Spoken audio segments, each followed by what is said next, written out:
नमस्कार साथियों, आपका स्वागत है मेरे YouTube चैनल अपेजर्स मेंस राइट्स पर। साथियों, हम इस चैनल पर बात करते हैं फैमिली लॉज के मिसयूज के बारे में। आज हम दो बातें डिस्कस करेंगे। पहली तो अपेजर्स मेंस राइट्स चैनल और वेबसाइट पर दी जानकारियों को कैसे इस्तेमाल में लाएं ताकि आप अपने झूठे 498A डोमेस्टिक वायलेंस 125 CRPC केसों से बाहर निकल पाएं। और दूसरा, मैं आपसे 498A कंप्लेंट जो डायरेक्ट प्राइवेट कंप्लेंट कोर्ट में डाली जाती है उसमें इशू हुए समनिंग ऑर्डर को लीगली इशू किया गया है या नहीं वो समझेंगे। साथियों, ये दोनों बातें समझने के लिए आपको वीडियो पूरा देखना होगा ताकि आप समझकर अपने केस में इस्तेमाल में ला सकते हो। और हाँ, एक और बात, अगर आपने मेरे बाकी 498A डीवी डाइवोर्स या 125 CRPC से बचने के वीडियोस नहीं देखे तो चैनल को सब्सक्राइब कर लें ताकि आप बाकी वीडियोस भी एक एक करके देखकर समझदारी से अपने केसेस में इस्तेमाल में ला सकें। याद रखिए कि नोटिफिकेशन बेल का आइकॉन भी दबा दें ताकि आपको लेटेस्ट वीडियोस की जानकारी मिलती रहे। तो चलिए दोस्तों, चलते हैं अपने पहले टॉपिक की तरफ कि आप अपेजर्स मेंस राइट के यूट्यूब चैनल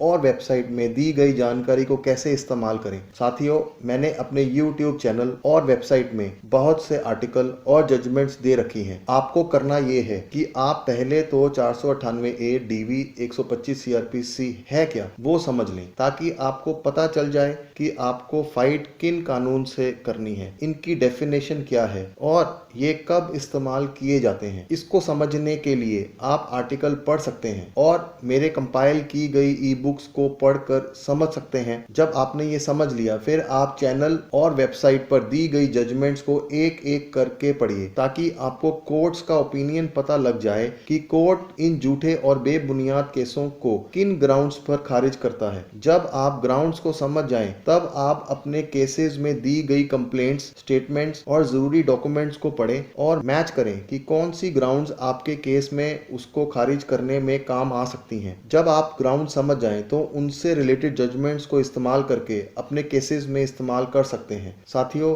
इस 498A केसेस में इस काम को आसान करने के लिए मैंने एक ई बुक कंपाइल की है जिसका नाम a guide to quash 498A है। इस ई बुक में मैंने 498A से लड़ने के लिए काफी जानकारी दी है। इस ई बुक में काफी जजमेंट्स जो लैंडमार्क मानी जाती हैं उनका भी जिक्र किया है। इस ई बुक को कंपाइल करने में मैंने काफी मेहनत डाली है ताकि आपको 498A से रिलेटेड काफी जानकारी एक ही जगह पर मिल जाए। ई बुक का लिंक मैं नीचे डिस्क्रिप्शन बॉक्स में दे रहा हूं और बाकी जरूरी लिंक भी नीचे डिस्क्रिप्शन बॉक्स में दे रहा हूं आपकी सहूलियत के लिए। आप अपने जरूरत अनुसार उनको इस्तेमाल कर सकते हैं। आप अपेजर्स मेंस राइट्स की वेबसाइट पर जाकर अपनी ईमेल सब्सक्राइब बॉक्स में डालकर सब्सक्राइब कर लें ताकि आपको लेटेस्ट जजमेंट्स के मैसेज और नोटिफिकेशन मिलते रहें। साथियों, अब चलते हैं दूसरी बात पर जो 498 कंप्लेंट केस से जुड़ी है। साथियों, 498A कंप्लेंट केस में जब मजिस्ट्रेट सम्मन निकालते हैं आपको कोर्ट में हाजिर होने के लिए तो एक सम्मनिंग ऑर्डर भी पास करते हैं। उस सम्मनिंग ऑर्डर में मजिस्ट्रेट को अपना न्यायिक सोच का इस्तेमाल में लाते हुए ही फैसला करना होता है। मजिस्ट्रेट को कुछ डिटेल देनी होती है कि वो